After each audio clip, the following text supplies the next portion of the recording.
Hey,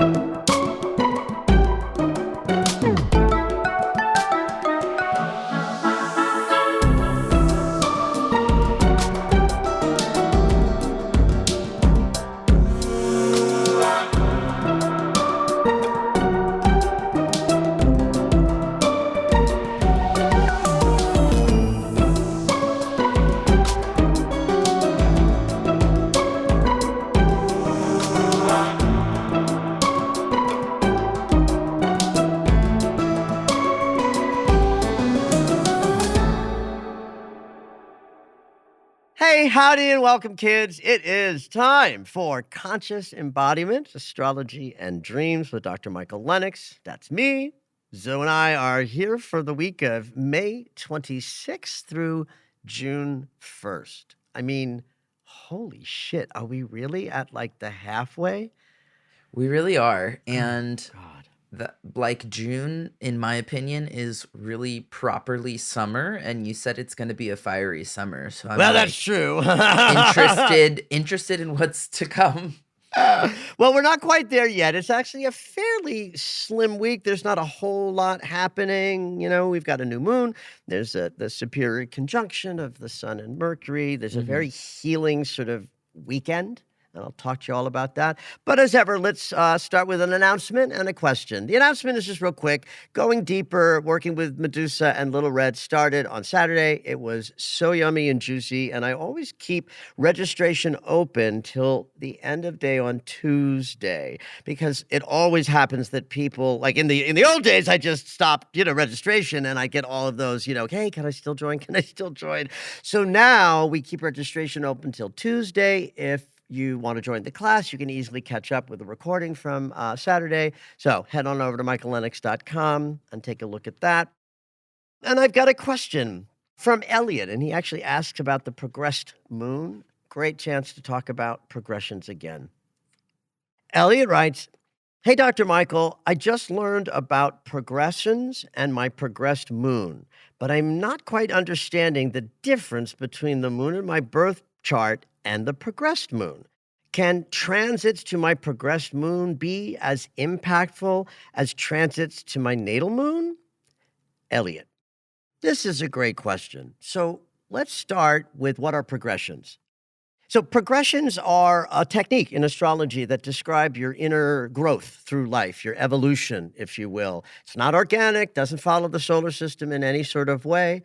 But when you take your first breath, that chart, that map of you is who you are archetypally and energetically for your whole life. But we grow and we change through life. So there's this technique in astrology that just moves the placements in your natal chart forward very, very slowly. And how that movement unfolds describes your inner growth and movement through life. The algorithm is just based on the orbit, the Earth's orbit around the sun. And of course, in Western astrology, we talk about the sun moving, not the Earth. And we know that it's Earth is stationary, the sun is moving. Because we live in this 1 year orbital consciousness. And then we also know that the sun moves 1 degree a day, and 365 days equals almost 360 degrees of the circle. What we do to create the progress chart is we move the sun 1 degree for every year that you have a birthday. And then everything else moves at a pace based on what the planet's natural orbit is compared to this 1 degree a year for the sun. Now, for those of you who know a little bit more about astrology, the connection between your 1 year of life is actually 1 day after your birth date. Like when I was born in 1963, on August 23rd, the sun was at the 30th degree of Leo, and the next day, the sun was in Virgo, which would correlate to me being 1 year old and my progressed sun moving into Virgo. So 1 day past your birthday is 1 year in the progressed chart. Your progressed chart at 10 years old will be 10 days after your birth date when you first popped out. And this is because of the 1-day correlation of the 24-hour spin of the Earth equates to 1 degree of the sun, and you extrapolate this out, and for some reason in math, this works. So there's a bunch of different things that you pay attention to in the progress chart. Because progressions move slowly, it's not like your progress chart's gonna be popping and activated all the time, but sometimes it is. However, the progressed moon is something that changes frequently enough that any astrological reading is likely to include at least the astrologer telling a person where their progressed moon is. So let's talk about what that means from the perspective of natal moon versus progressed moon. Your natal moon describes how you relate to your unconscious impulses. And your natal sign for the moon placement is your moon consciousness for your entire life. But every 2.5 years, it's like you put on a pair of glasses with a colored lens in them, colored with the archetype that your progressed moon is moving into. This is Deborah Silverman's language, which I really love. Right? So I'm a Libra moon, but if my progressed moon is in Capricorn right now, that means I've put on the colored glasses of discipline, focus, steadfastness for that 2 years. So that's one thing to sort of consider when you know where your progressed moon is.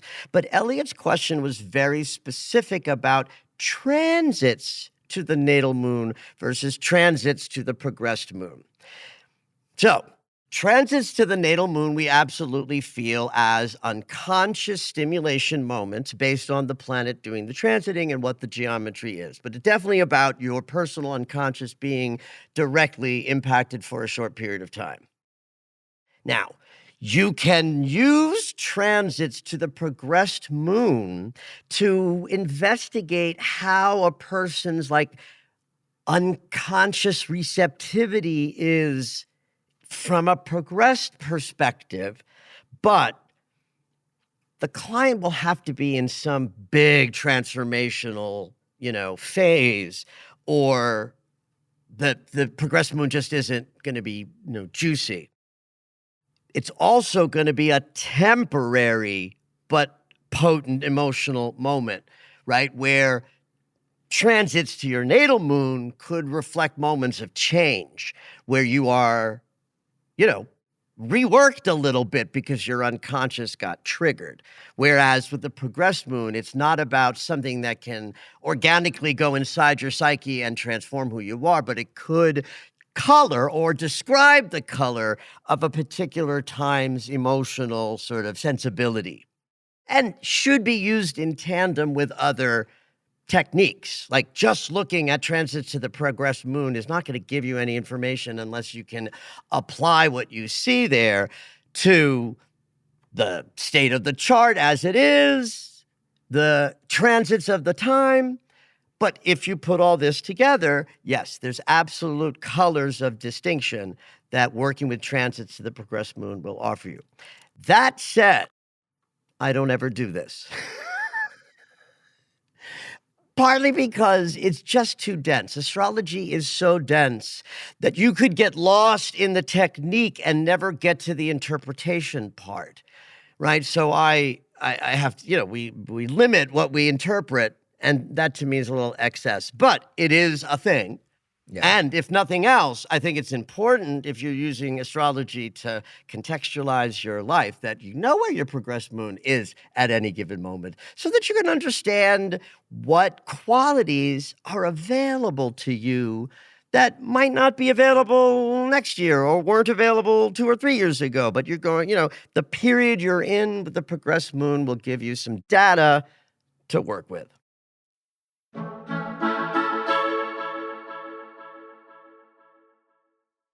So we entered the Gemini mansion last week. Almost immediately thereafter, Mercury moved into Gemini. And today we have, or rather tonight, I should say, we have the Gemini new moon, 6 degrees of Gemini. It's exact around 8:02 p.m. Pacific. So late in the evening for those east, and for you guys across the ocean, this is your Tuesday. So any new moon that has Mercury prominent in it, we benefit because in new moons, we're setting intentions. We set intentions with our mind. We have to think with our intellect about the things we want to generate as intentions because we form them into sentences. We use words to set intentions. And that means Mercury is in town. So, with the sun and the moon at 6 degrees of Gemini and Mercury at 2 degrees, that's close enough to be conjunct. It's A, going to be helpful in terms of setting intentions from an archetypal perspective. And B, it sort of sets up a whole lunar cycle that's very, very much about words and ideas and writing and sharing your ideas with others. Jupiter is still in Gemini, so we have a lot of largesse in this sign. Yeah, it's nothing. We sort of have to be aware that Gemini energy's shadow is too much thought, too much intellect, and over analysis, paralysis, and just being scattered with our ideas. And kind of why I'm mentioning that is that this new moon is conjunct Uranus, who's still over in Taurus. It's barely close enough to be involved.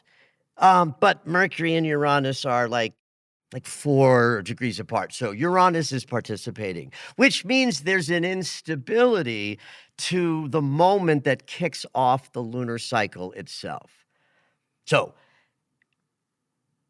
because Uranus represents the anything can happen and probably will, and you're putting your intentions into the Gemini sun, moon, and Mercury with that little electricity from Uranus right there on the left, intentions we set can have a radical, oh, if this needs to change to make that happen, boom, it might be there.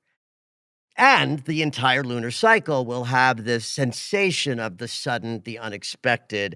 And because Uranus is still close enough to the degree point where he's connected to the nodes of the moon, that means that intentions we set now, even if they require radical new ideas or moving in directions that you haven't been in before, Uranus's presence in this new moon connecting to the nodes, again, is another way that this new moon allows us to take the ideas that we have now and put them into action in the months ahead because the nodes are that collective forward-moving energy. So I feel like I've said this phrase a million times in the last week or two. Gemini is about our ideas and the sharing of them. But we can't really talk about this without talking about Saturn in Aries because it's enormous new energy that just kicked in last week. And we sort of can't talk about that without Neptune in Aries. So we now have Saturn and Neptune conjunct in the same sign. I mean, they've always been conjunct when Neptune moved into Aries while he was still in Pisces, but now that Saturn is there as well, that conjunction of discipline, responsibility, and lessons aligned with beliefs and ideologies and spiritual connection, inspiration for creativity, and activation. Those two planets are in a sextile with Mercury and the new moon. So that is kind of juicy because this ingress of Saturn last week is like the game changer where there's no turning back. The fuse was lit. It's burned away from us. I don't know that the bomb has exploded yet, but there's no dismantling that, fuse. So a new moon that has the productive geometrical connection to discipline, responsibility, lessons, spirit, and inspiration and creativity makes for a powerful new moon where we can set intentions that grab both the inspiration to have our vision come into fruition and the discipline, responsibility, and, focus that's needed to make it happen. It's not all doom and gloom, kids. There's value of Saturn in Aries as well, and particularly in this new moon when Saturn and Neptune are in productive geometry with our minds and the intention-setting power of the new moon. Jupiter being still in Gemini means that that's the sign in which we feel most expansive. And Mercury in Gemini is in rulership, and he's got no retrograde in sight. And in a couple of weeks, he will conjunct Jupiter, right? So part of this lunar cycle has a sense of big possibility, right? Go big with your, intended desires. What's the worst that can happen? The world will right size you. But go for the big one and let the world tell you maybe that's too much.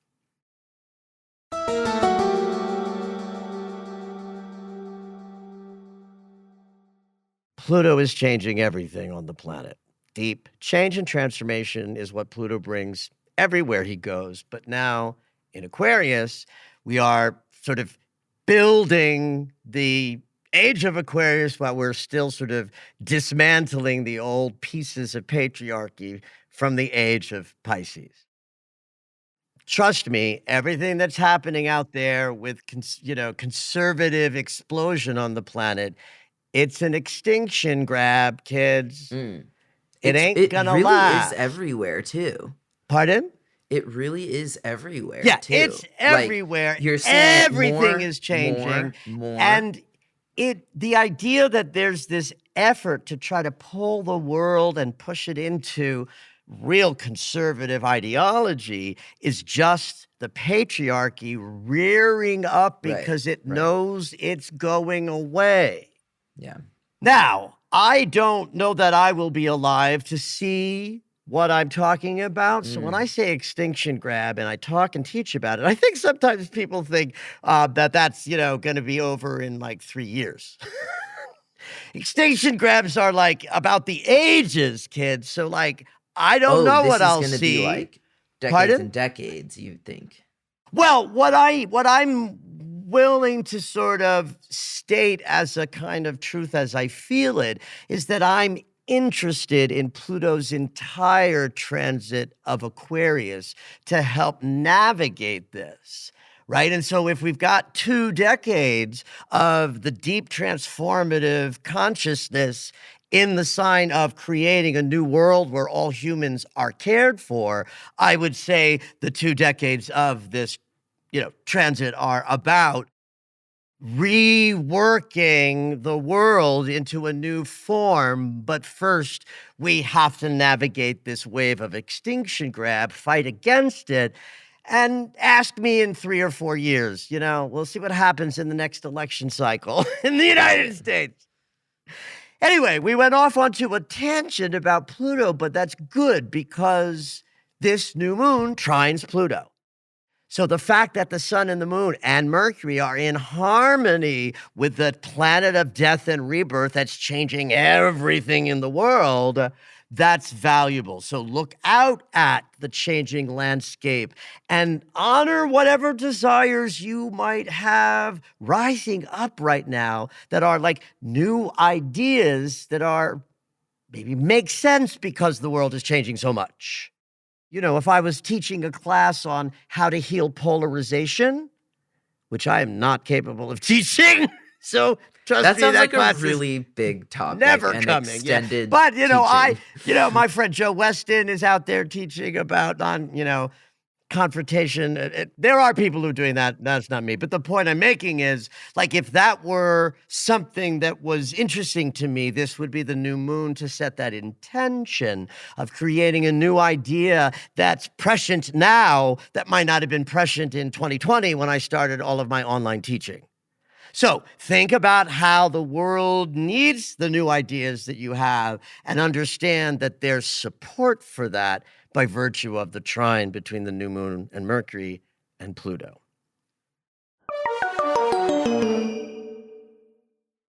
And I'll sort of finish up by reminding you of what I talked about in the beginning with Uranus as being present by being close enough to Mercury and the new moon to be conjunct and activated. Uranus is still tapping into the south node by trine and the north node by sextile. That means that as we set new intentions and untether us from, fear or, not readiness, and get into movement, Uranus can help us easily just move away from the path because a trine to the south node is like, okay, pass, bye-bye. The effort The sextile, that's where the work is with the north node. That means we're not going to move into the future without doing some work with what we want to create. But the support is there to not only start up some new things, the presence of Uranus can support the idea of like wild new directions and complete departures from the old ways if you're stirred to try something radically different. So that's today. And on Thursday, we have what we call the superior conjunction. Inferior conjunction and superior conjunction always refer to Mercury and the sun. Mercury's movement is very precise and rhythmic and regular. Every 88 days, he spends 22 days in retrograde motion. That actually does vary a little bit, but generally speaking, it's very precise and regular.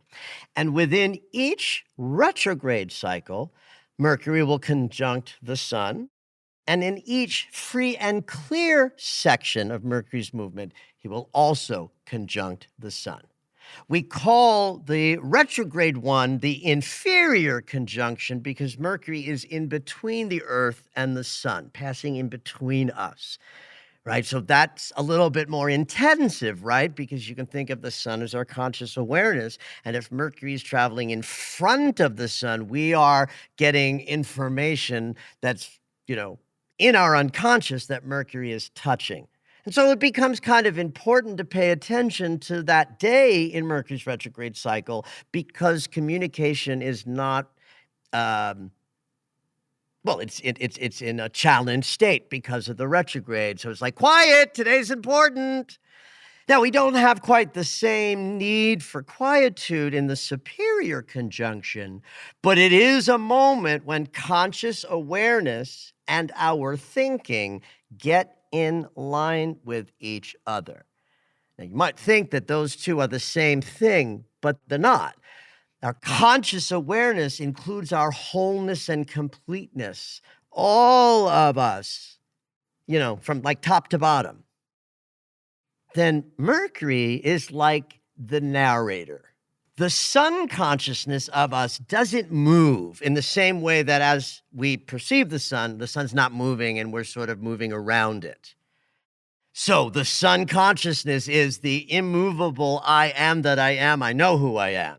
Then there's this fucking narrator that gets shoved in. I imagine that as we're sort of coming out of our past life or the void or wherever the fuck we come from, first we sit with Saturn and we sign our karmic contract. And to me, Saturn is the finance guy at the car dealership, right? Because you're all excited about the car. You're like, I want to go to Earth and have a life. And the salesman goes, yeah, you're going to love this. You're going to love this. And then you're like, I'm in. Then you go into this tiny little room in the back. It has no windows. Some guy in very cheap clothing starts telling you, oh, I see you want the shiny stuff. That's $750. Oh, you wanted a tilting steering wheel. That'll cost you, $250. Oh, you want seatbelts. I see. Let me see how much that's going to cost you. And then Mercury to me is like the guy or gal at the top of the roller coaster ride who sort of puts you in, puts the bar down, make sure you're ready for the big drop that's coming. That's Mercury. In fact, I'm reminded of there's this guy I've seen on social media a bunch of times. He says to the people who are sitting in this ride where they're about to go shooting off into space, he says, oh no, it's broken. And then he hits the button and they go. It's to freak them out. I would lose my shit. Right, no, it's awful. But that's Mercury. And I picture Mercury in this moment as he shoots our brain with a nail gun and shoves in this nail, and that's our thinking mind. Okay. And I've never used this analogy before, but I have felt it, I've thought about it with the nail gun, because really our thinking mind is extraneous to our beingness. That's why in astrology, our beingness is the sun and our thinking mind is this tiny little planet. Which is more important? Our beingness. which is bigger, our beingness. By how much? By like an unfathomable amount. And so then what is this nail gun installed narrator good for? It keeps us safe. It lets us know where the edges are. It helps us connect with others. It guides and instructs us. It tells us to put on a sweater because it got cold, Mhm. right? It reminds us to look both ways before we cross the street. And that's about all we wanted to do. But we are so intellectually oriented in our society, and we've lost the connection to water and the goddess and the mother and the flow energy.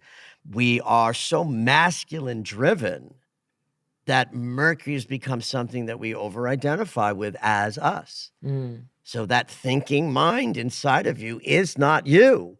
It's the part of you that got installed so you could know yourself and think and talk about yourself in order to function in the world. But it isn't us. This is why when I'm teaching my first class of the disciplined mind in the summer, I'm going to be talking all about this, because my attitude is your mind is always going to be activated and busy, never not. That's why we have to learn in meditative states to give the mind something to do. So if your mind is constantly busy and is almost of no value, you might as well start using your mind to tap into prayer, the highest thoughts that you can have, because it's not like you're missing out on any low thoughts that need your help. You won't get hit by that car. You'll remember to look both ways without Mercury telling you to. Yeah. So there's really great value in learning the distinction between your beingness and your thoughts. And since we're in the lunar cycle ruled by Mercury, Gemini driven, it's a great lunar cycle to be thinking about disciplining your mind to turn towards higher thought, affirmation, and prayer on a regular basis so that you're consciously creating everything that you do in your life. You're not just praying before a meal or before bed. You pray before an event. I pray before the dog park so that my dog park experience is yummier. And I'm telling you, it works. Yeah. Anyway, I've sort of gone off on another tangent. On Thursday, pay attention to what you're thinking, what you're receiving in guidance and messages out there. Mercury is a trickster, so look for the happy accidents and the sideways conversations and the things that feel synchronistic. There might be lots of data about where you're heading next when Mercury and the Sun come together by conjunction.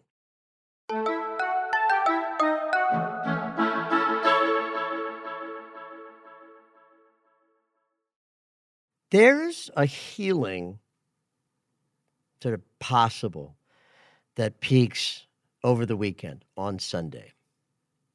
Specifically, it's Venus coming together by conjunction with Chiron.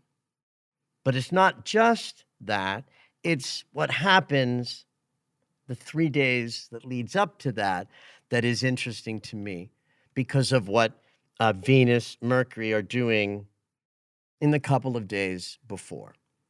So I'll remind you that because Venus has been through a retrograde, that every time she does something of significance for the next year, she will be carrying the new consciousness with her as she goes. I had a client the other day who had an experience with her mother, challenging mother, where she was able to speak up, be clear, say no without causing a conflict or getting inflamed or it shutting her down. And it was like brand new. And we laughed because it was a perfect example of what Venus steeping herself in the waters of Pisces, where love, forgiveness, and empathy are natural, and learning how to bring such softness into the fires of Aries. Right? And we had a good laugh because she was able to do that. She was made angry But instead of lighting up on fire, which she would have done in Venus in Aries at another time, but because a shift has happened in our hearts, we have this consciousness in us. And on Sunday, when Venus conjuncts Chiron, it's like a beautiful button on the whole Venus retrograde cycle. In a couple days, she'll move on and be in Taurus, one of her ruling signs. So this is kind of like her last hurrah in Aries, where she's not happy. But how awesome it is that it's with Chiron, because that's a healing transit where you can think of it this way. Venus's heart is much more open, even though she's in Aries. It's much more open because of her double dip into Pisces. And so because the heart is open, she can move into this conjunction on Sunday with Chiron and kind of lay back and receive a healing around this capacity to stay more loving and unloving, places, sort of imprinting it in us as some kind of permanent. But it kind of starts on Thursday, which is the same day as the superior conjunction. So you've got Mercury on Thursday having a kind of direct access to consciousness and ideas and, aligning, our thoughts with our center. But Mercury, and therefore the sun, is semi-squaring Venus. So several days before the big healing, as we move towards Thursday, we're likely to be in some friction in both the mind and the heart, right? Mercury's going to be delivering information to us, but the semi-square with Venus is going to include the idea that the heart is barking in some way. If you're in some kind of a relationship narrative of significance, you can expect some friction in your love life on Thursday because of this transit. Then on Friday, the 30th, Venus moves just far enough. She gets to 24 degrees of Aries, and that's the degree point that the nodes of the moon are at. So she's too close to the north node to have any real impact. It's a semi-sextile. She's moved 30 degrees.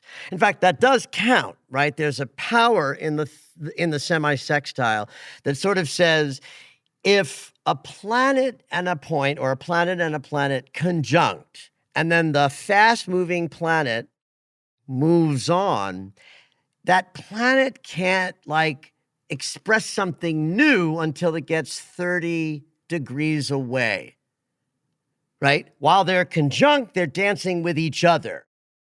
So I'm talking about when, Venus conjuncted the North Node a little over a month ago, that activated our experience of the heart leading us forward to the next chapter. That means that all the while that Venus is less than 30 degrees away from the North Node, she can't have any influence on the North Node. She's too close. It's kind of like you're leaving your neighbor's house for the night and you're mad. And so you're not going to look back. You're not going to text them, I had a good night. You're just going to be like, meh, until you get home where you can let it go because you're far enough away from the event.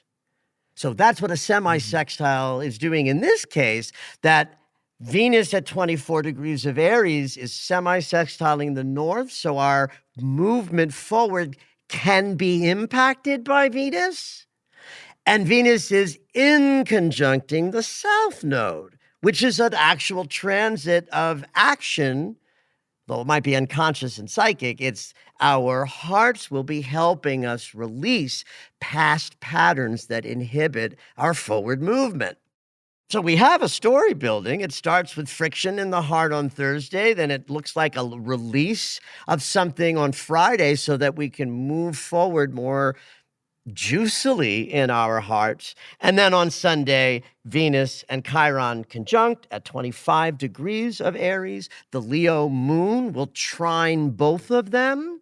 And so Sunday has a beautiful, generous, wide open, loving experience, both of healing. And the Leo moon wants us all to be centering self and being in our creative desires.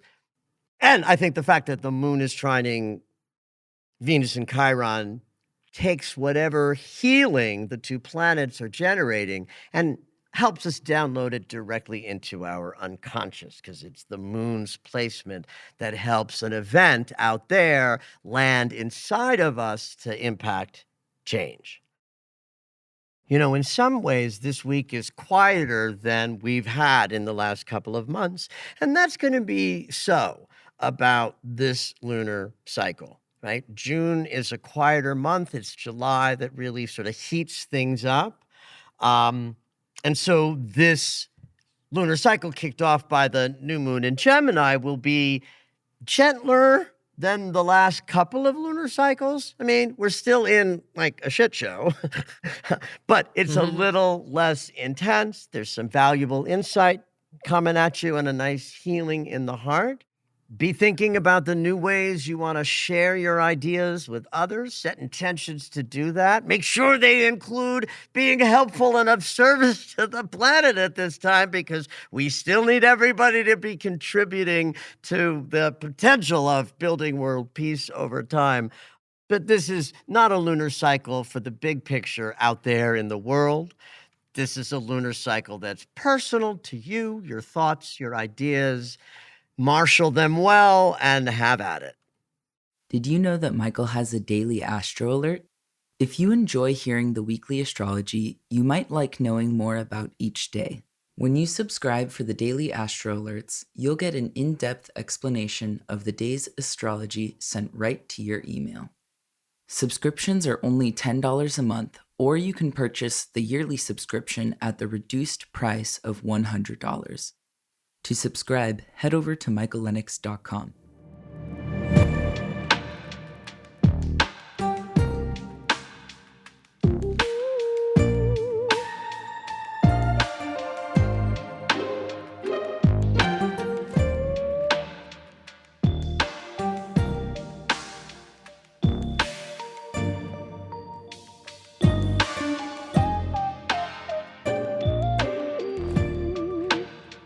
All right, it's dream segment time. Every week, Dr. Michael will interpret dreams that are sent in via email or take a live caller. If you would like your dream interpreted on the podcast, you can go ahead and email us at dreams@michaellennox.com. Hopefully your dream will make it onto the show. This week we have a call-in dreamer. Dottie's calling in from Northern California. Hey Dottie, what you dreaming? Hey, thanks so much for having me on the show. I'm very excited to be Glad to have here. you. I wanted to share a dream I had on, it was 4/20 or 4/21, either that night or that morning, which was a very intense day, as we all know. And, excuse me, the dream starts out in a familiar dream place that I've been to before. It's a winding road lined with trees, and I'm walking down it usually at an inconvenience, like my car broke down or I was expecting someone to pick me up and I find myself there. So I keep walking. This is the typical, because this is a place you go. You're saying that typically it's about being inconvenienced, so you're walking. Was that the case in this version? Yeah, that's how the dream begins. And it's a dream place I've been to maybe like 3 or 4 times before. Okay. So I continue to walk down the road and something distracts me and I don't know what to call it in dream world, where you're kind of transported to another place all of a Okay, sudden. love that. Yeah. And That then sounds very dreamlike. it is, yeah, like I typically have a lot of transitions in my dreams. Like I'm moving from place to place very Interesting. quickly. Yes. Okay. And so I find myself in like this abandoned parking lot. so to speak, Mm. but it's not abandoned Mhm. because I walk in and there's this like queer anarchist community living there. Queer anarchist, fabulous. It was definitely fun. And I start walking towards them, and I see two dream friends, not real life people I know, but my friends in the dream space. And I start walking towards them and them towards me. And I remember their clothes were really vivid, like neon and like a cheetah print coat. And as I'm walking towards them, my phone rings and it's my partner calling me. And so I answer. And as soon as I answer, I hear somebody in the distance in the community, they start jackhammering. Oh, um, wow. Oh, wow. Okay. and so I can't hear the call. And I kind of tell my friends, like, hey, I gotta, get out of here. I need to find a quiet place to talk. And so I start walking towards kind of like the corner of this lot. And then I am again transported to like this staircase. I want to say it's like a wrought iron Mm. staircase. All of a sudden, like the corner of the lot turns into this place. And then I start walking up this like really beautiful, like wrought iron staircase, like very ornately designed. And it's like a spiraling staircase up, and it's surrounded by like beautiful, like ivy and blooming flowers. And I Mm. climb up it, and the call starts getting clear, but then it disconnects once I reach the top of these stairs. And at the top of the stairs, there's this gate that is really hard to get through. I can't get through it. It's like my hips are too wide and I'm trying, and the gate's sticking. And so I am able to kind of, sideways get through it. And once I am there, I realize it's this like center. It seems like a center for like women, like a reprieve kind of place. And I realize that I've been there before. I go, in the dream, I'm like, oh, I've been here before. And this wonderful, like, elder woman comes towards me and she's like, I'm so glad you're back. We've been waiting for you. Hmm. And then I follow her and she brings out like these receipts. Like I have pending payments. I have overdue payments. she has the receipts. I love it. She has the receipts literally. And I remember being there and going, oh, I'm worried about money. But like for some reason it seems like I am able to like settle the balance with her. Like there wasn't any issue as far as that went. And after that interaction, I realized that it's a psychic development center. Ah. And so I identify as a psychic. I'm currently practicing more. And so this dream happened kind of after I was doing some work.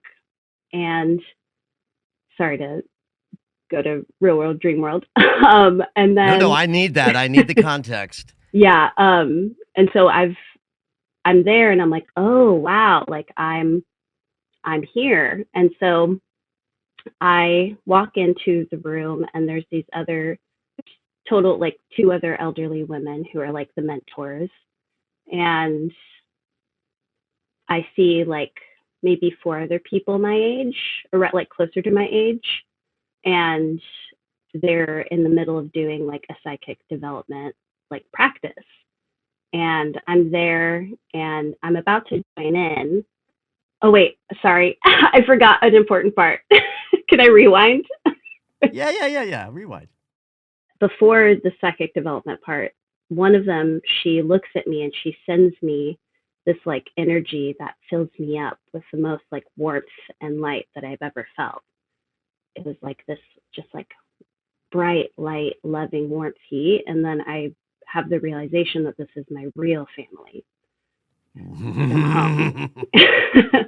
Sorry, very important part. And then that's when I realized that there's the other psychic mediums, and they're doing a practice. I'm about to join in, and then I wake up. How are you feeling about the work that you do and how it's meeting the world at this time? It's really hard. Yeah. I think it's really hard. It feels like there's so many distractions and there's so much information that it's difficult to hone in and stay committed and continue to practice in the world we live in. Beautiful, beautiful. I think this dream is all about that. Yeah. Right. It is a dream about jumping up to a higher level so that you can serve, the way the world needs. Yeah. So it's interesting to me that you're on this winding road. That in and of itself means we're in consideration of the personal journey you're on, not outside of you, not your business, not your community, but your personal walk through life. And it's a familiar place where you have to go when natural or normal life gets bumpy, right? That you're typically in an inconvenience. And so distraction is a big theme today, not only in the dream, but you said so. So in some ways, walking down this road is a place you could not be distracted because you're never there unless your sort of regular motion is stopped. Mm-hmm. Right? So right there, we know you're setting yourself up for information about your personal walk through life. So I love then the setting, because it has a specific sort of distinction of, this is where I go to contemplate self outside of distracting, moving through life. Okay. Mm-hmm. So once you're there, I mean, it's cute that a distraction gets you transported, but in this case, it's the place you're supposed to go, because you wind up in a setting that tells me that you're in some kind of stopping place in your life where some work has to be done. Parking lots are always about regular life stopping, not that different from the road image for you, where we park. So if we interpret dreams as for us, then the parking has to be for us as well. And it says, stop moving in your life, take some time to stop and see what wants to be known now.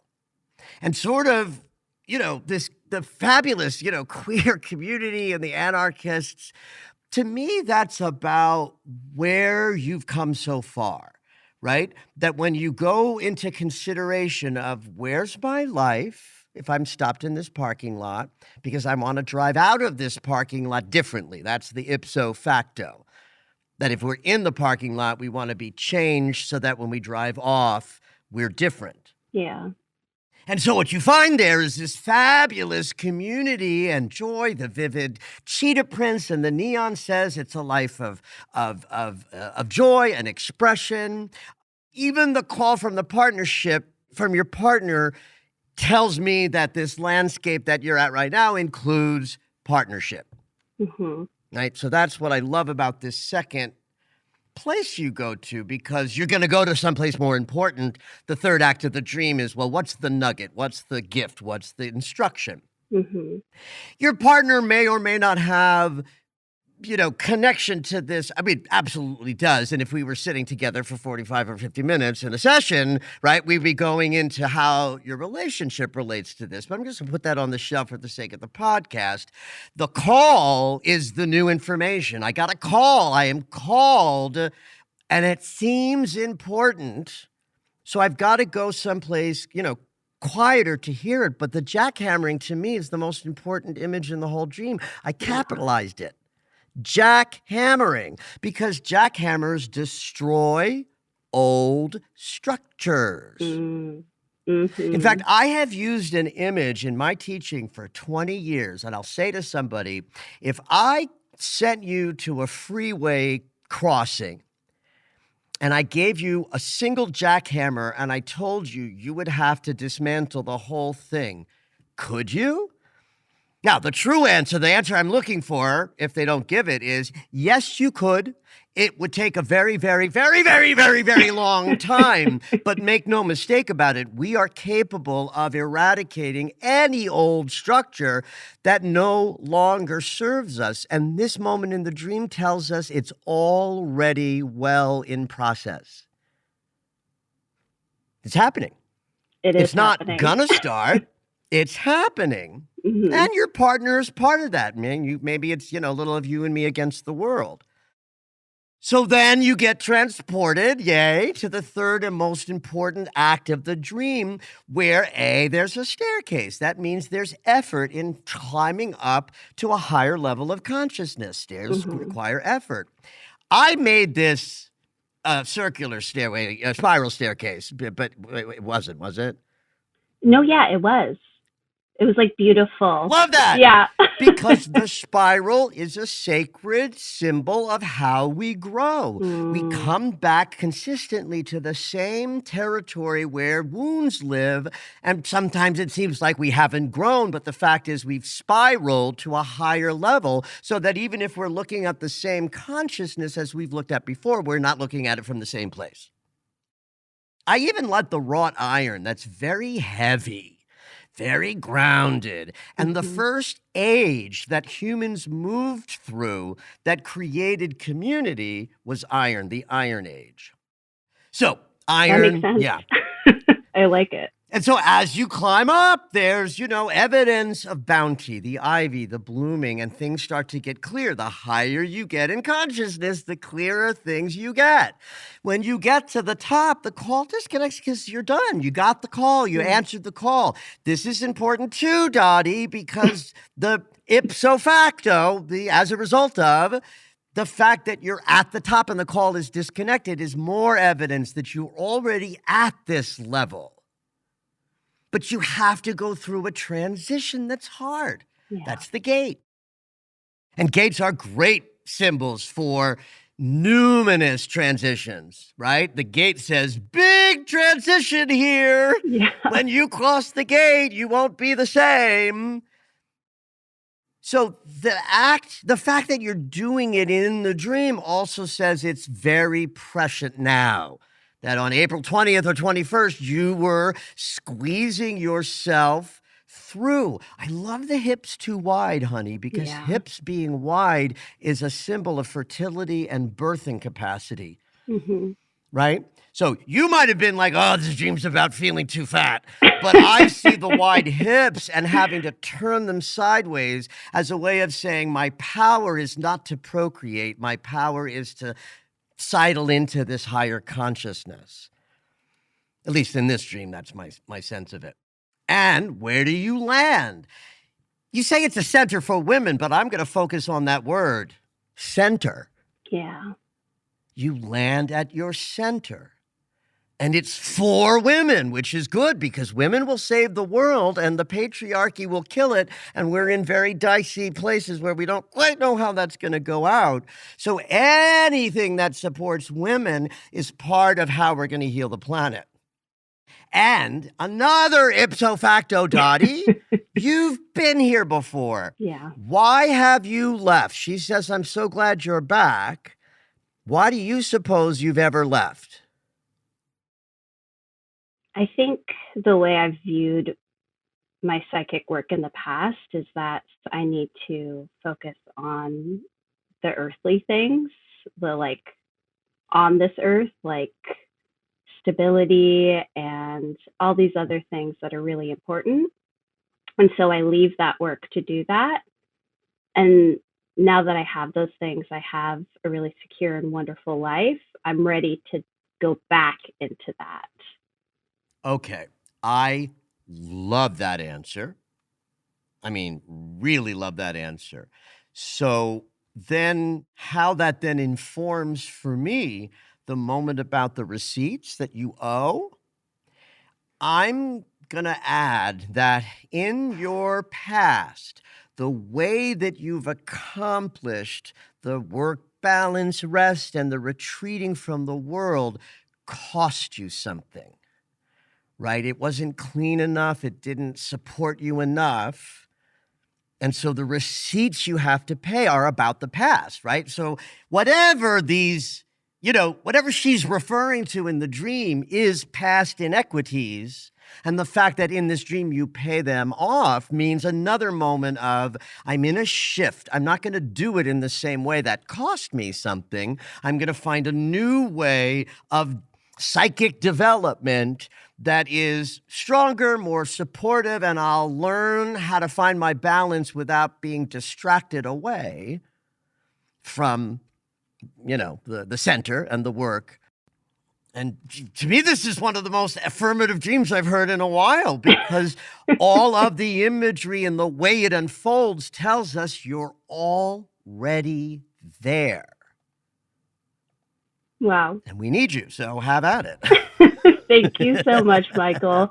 Thank you for Oh, you're affirming so my welcome, Donnie. affirmative dream. You're the best. Yay. You're very welcome.